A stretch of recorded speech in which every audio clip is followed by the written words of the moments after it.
Hello and welcome to another episode of HumiliTea. My name is Paulina Tenner. I'm a founder of GrantTree and I'm tremendously excited to be joined by Hermione Way today, speaking about harnessing your inner darkness.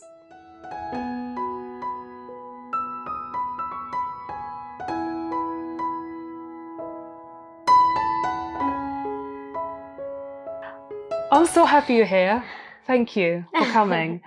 I was so moved when I saw your human aspect video about your abuse, and so grateful that you decided to share this story as someone who's really respected on the business scene and really valued as a leader. How did this feel, and how did you come to make this decision to be so open in front of so many people? I was, as you said, sexually abused from the age of 5 to 9, and it was something that I'd never really come to terms with and never really felt the man who did it, who was my stepdad, had any comeuppance or, he never showed a sign of remorse. Yeah. And so for me, doing that video was sort of finally put me in a better resting place, because I felt finally I got my story out there and I had my voice. I think one of the things about when you're a victim of sexual abuse, you don't really have a voice. It's a thing that's shrouded in secrecy and it's embarrassing, and it's a very private thing to happen. Yeah. And so, coming out live with my story really was a huge release for me. It was a real release. And I named him in my social media posts. And it just felt really good to name and shame this man who made my life a misery, my childhood a misery. Although overall my childhood was great because I had the best mother in the world. But, there was this dark, very dark part of my childhood. It felt like a huge load had been taken off my shoulders. A huge weight had been taken off my shoulders. You definitely felt and sounded like a woman in power, talking about something so vulnerable and just being so open, like with no shame. So it's amazing to hear that was for you, like a coming out and like an act of. Also, it felt like empowering others who might be struggling with something similar. Yeah. I also think, social media, it's such a filtered place. It's terrible for mental health because, you just get a snapshot of someone's lives. And I think a lot of people that have followed me over the years probably thought like, oh, she's just a blonde. Hanging out with Richard Branson, which you did on Necker Island. Exactly. Kiteboarding with Richard Branson. Yeah. She's got the perfect life. But actually, no, there have been huge struggles to get here. Yeah. And I just felt like finally sharing that side of my life that had happened when I was younger to try and finally feel whole again. Amazing. And I think there inspired. Yeah, there are so many people going through huge sufferings, and the more you share online, the more we share our truths, the more people that will connect with you. Absolutely, and that's one of the reasons why we're doing this show. It feels as if though all you ever hear is messages of one day you will be worth however many million and you will have staff and you will have this life and look at these pictures and create these vision boards and cut out pictures from magazines, and our minds are filled with these somebody else's ideas of what it means to have made it. Yeah. And hardly anyone, more and more people, but definitely not enough, speak about the darkness, about the times when we lost, when, what is the price of actually being that strong, authentic person that stands for something and has an interesting, varied entrepreneurial life. So I'm wondering, when you think about darkness, to you, is your darkness what happened to you, for example, in your childhood, or is that a different, maybe more hidden, shadowy part of you? How do you perceive your darkness? Yeah, I definitely feel, what happened to me was my darkness. Yeah. I'm a big believer in what doesn't kill you makes you stronger. And the situation was my parents divorced, my mum and dad, my real mum and dad were divorced. And then my mum was a single mum for a long time. And then she finally was so happy because she met this guy. Great guy that she ironically, that felt really safe, like you said on video. Yeah. Yes, he felt really safe. Yeah. And yeah, I mean, you know, we moved into a big house with a swimming pool. Yeah. We had the perfect lives from the outside. We went to the holiday in the south of France. Oh, beautiful. But there was a massive dark secret in our lives, which was every bedtime he would say, "Oh, I'll put her to bed tonight." And after bedtime story, he'd touch me and, you know, try and put his hands in the duvet, under the duvet, and touch me, and you know, it led to all sorts of vaginal problems, infections and yeast infections, and horrible smells that I was really embarrassed about at school. And I mean, it put me through a lot. And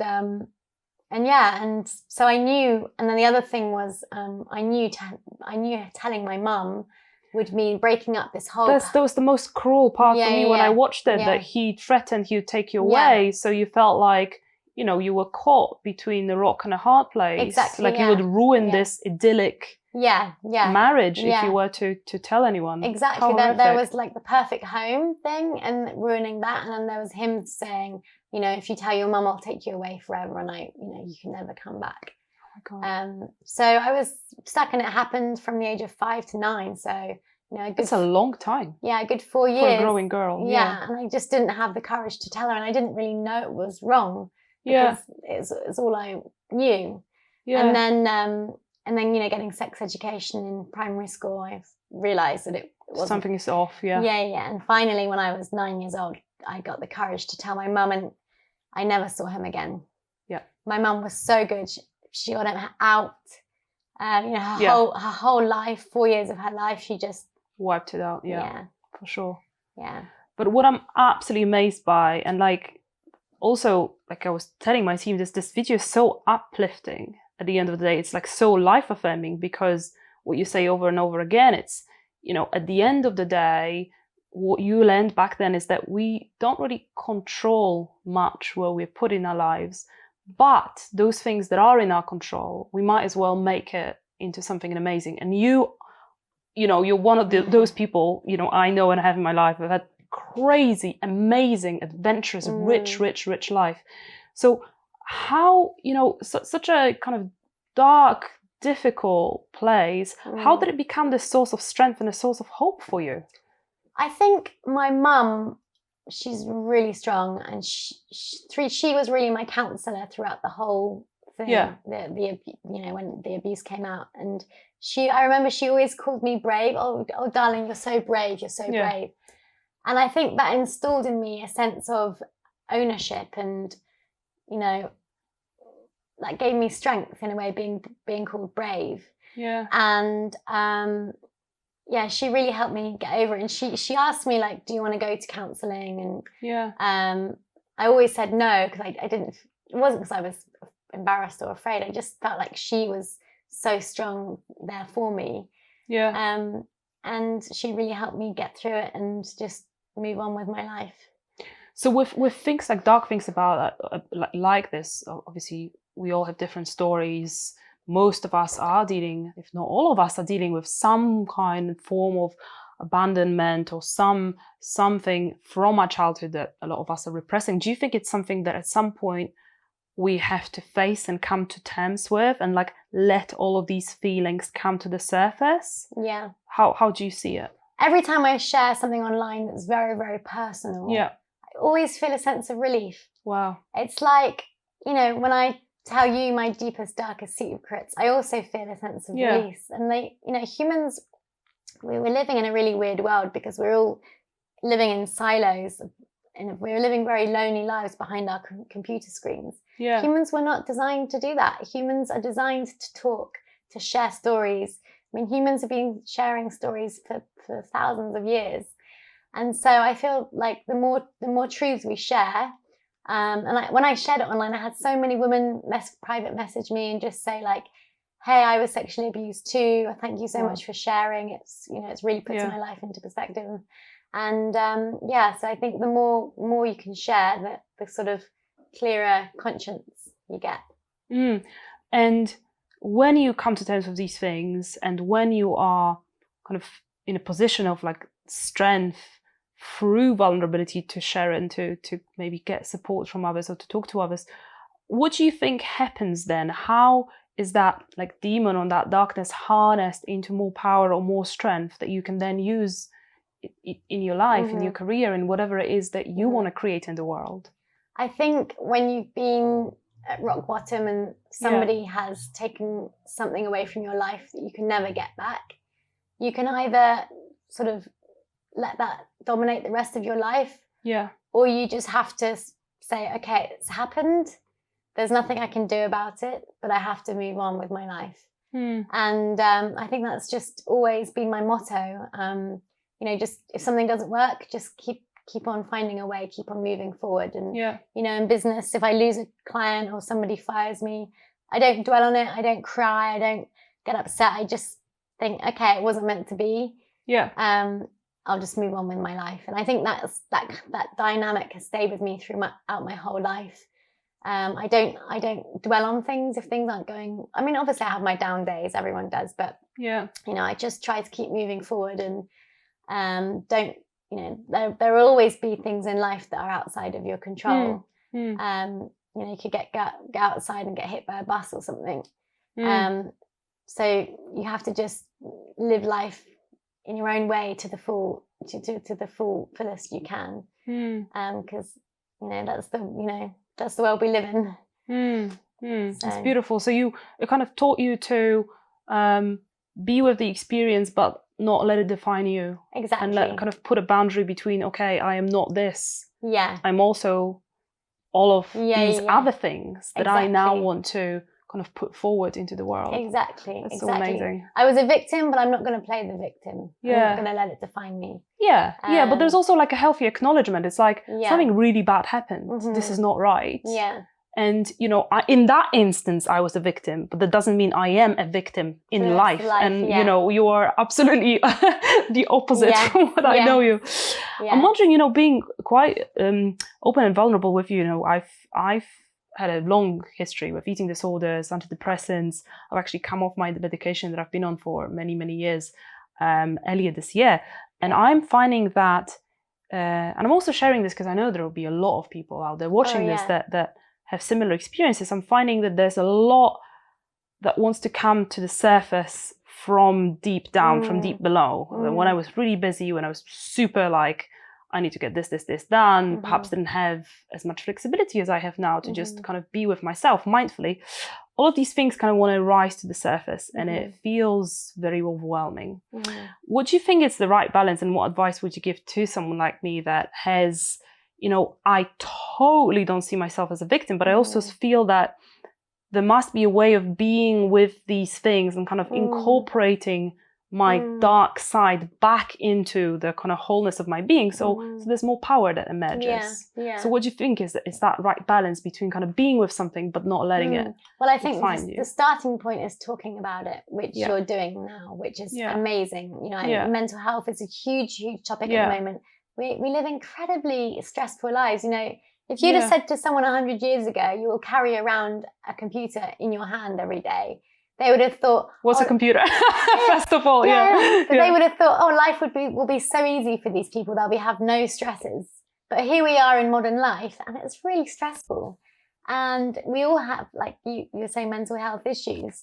And I think first of all, there's talking about it, but I think second of all, you need to really deal with it and talk to yourself and feel yourself. And if you're feeling like staying in your bed under your duvet for a day and just sleeping and thinking about your whole life, like that's okay. Like it's not a waste of a day. It's not being productive. I mean, to be honest with you, sometimes I get home from dropping off the kids at school and I'm just so exhausted. I just have to get into bed. And it's not just physical, it's mental exhaustion. So it's mental exhaustion from my business, from having kids. And I just have to sleep for a few hours and I just let myself. And I think if I didn't do that, I would be getting really sick because, my body and my brain obviously needs that deep rest. And that's what I think a lot of it is, that giving yourself deep rest Because you've been growing a startup for the last, how many years? 8.5, yeah. 8.5 years. I mean, it takes so much work to grow a business. I don't think people realise how much work it takes. I mean, the reason why most people have jobs is because they can't build a company, because it is so hard. You know, if it is a lot of risk and a lot of perseverance. I'd say the perseverance is probably the key thing. Yeah. You need to be relentless all of the time. You know, if it was easy, everybody would be starting their own business, but it's not. So I think you need to realise that you've been giving your energy to this business for 8.5 years, and that's a hugely stressful thing. You know, you need to, like you said, you were getting into giving yourself some self-care, and it's really good.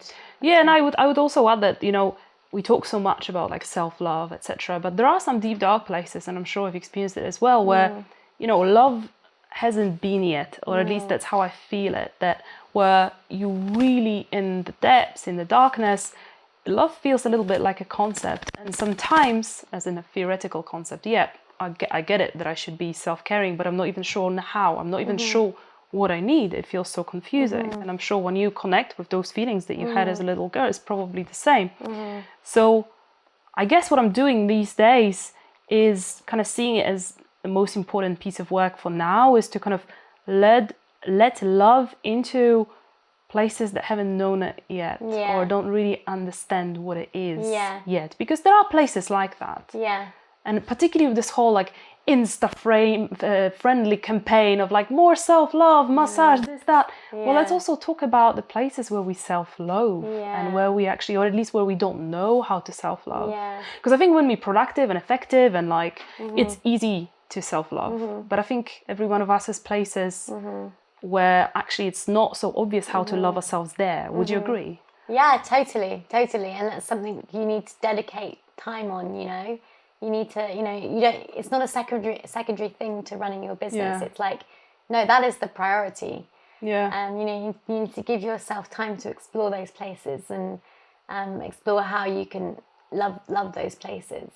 Otherwise, you'll always have this sort of darkness, like hanging on to you, and something. It feels like something like you're trying to kind of overrun, like run faster than something like kind of beyond the surface. That's just like tricky.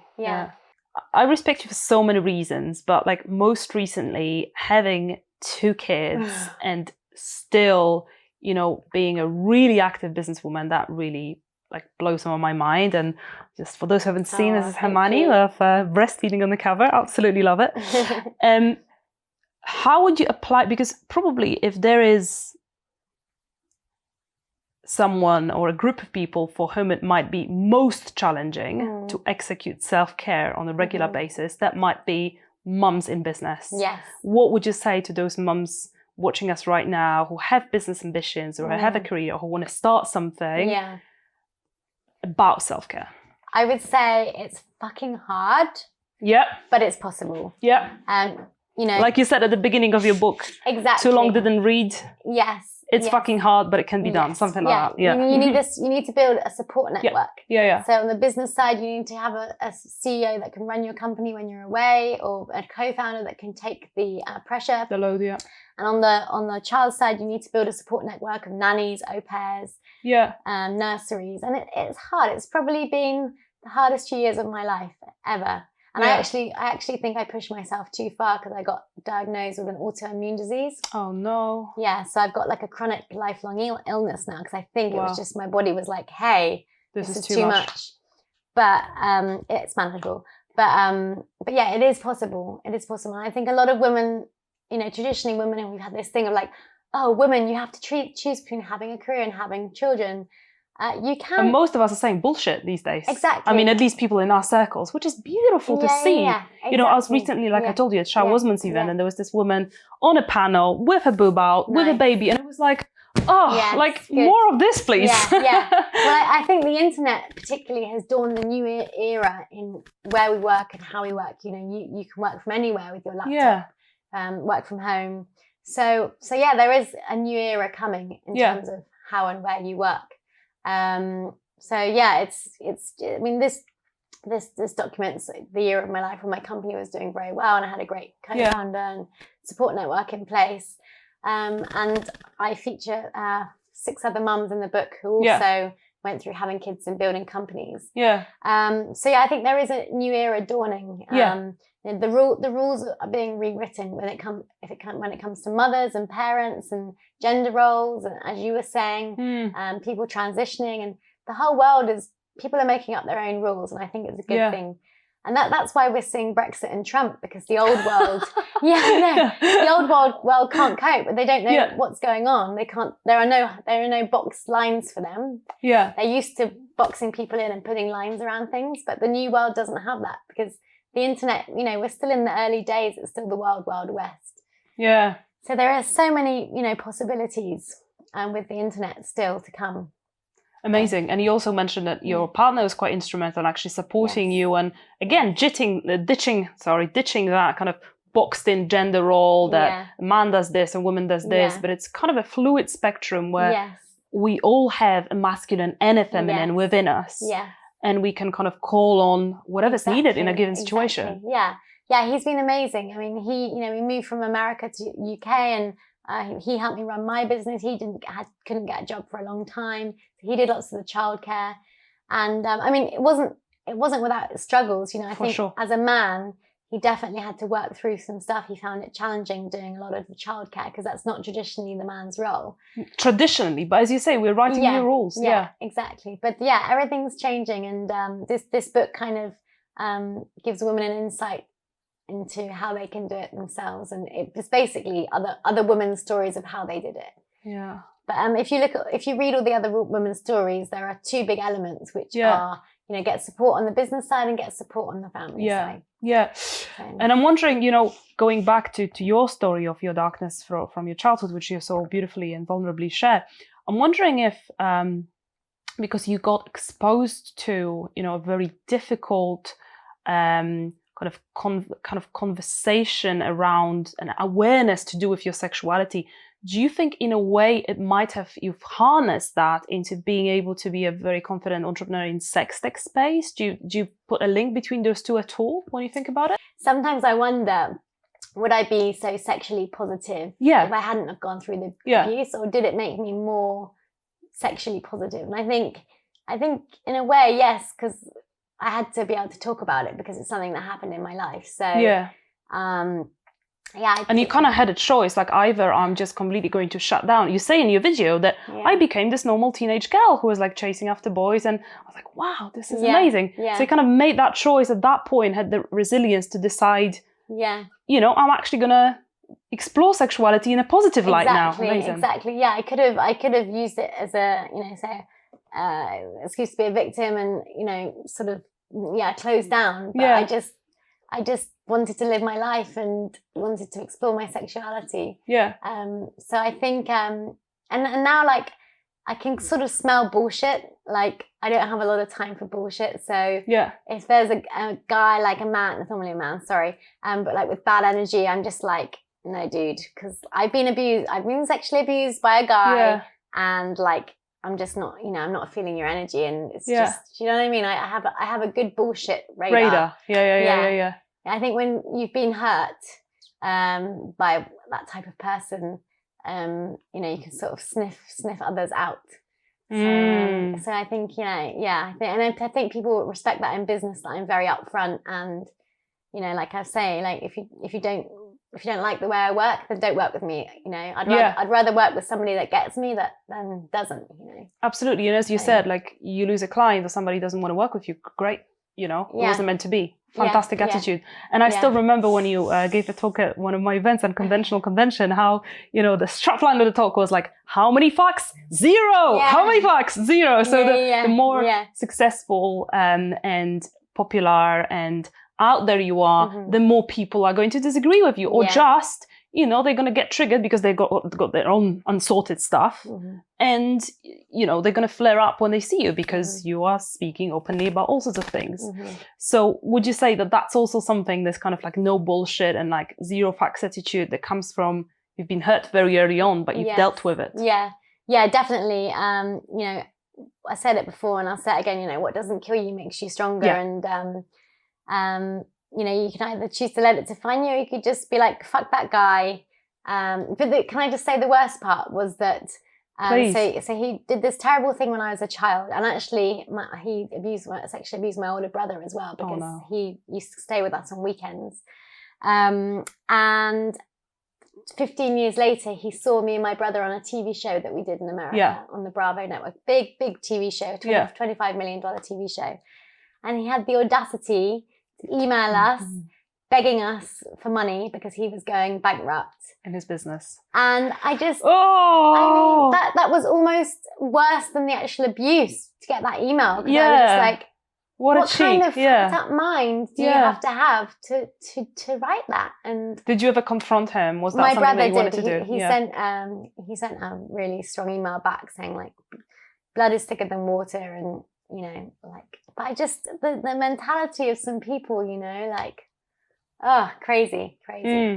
But do you think because that maybe went on kind of very early on in your life, or was it also the fact that you gained fame very quickly, and also with the TV show and the startups that you had, that, you know, that kind of like zero facts and no bullshit? I'm just wondering how that evolved within you to actually really find that inner power and that sense of worthiness. Because I see you as this like lioness who is like, this is me, like take it or leave it, but I'm just not going to cry over it. Thanks, like, I really do. So I'm just wondering, how do you, when you sense into that power, is that a harnessing of your darkness, or is that just a component of your personality? How did it evolve through your life? I probably think a bit of both. I think because that happened, you know, I just realized from a very, very early age that you can't control life. So you might as well just go out and grab it by the balls and see what happens. Because have a ride. At the end of the day, life is short. And I think my parents always,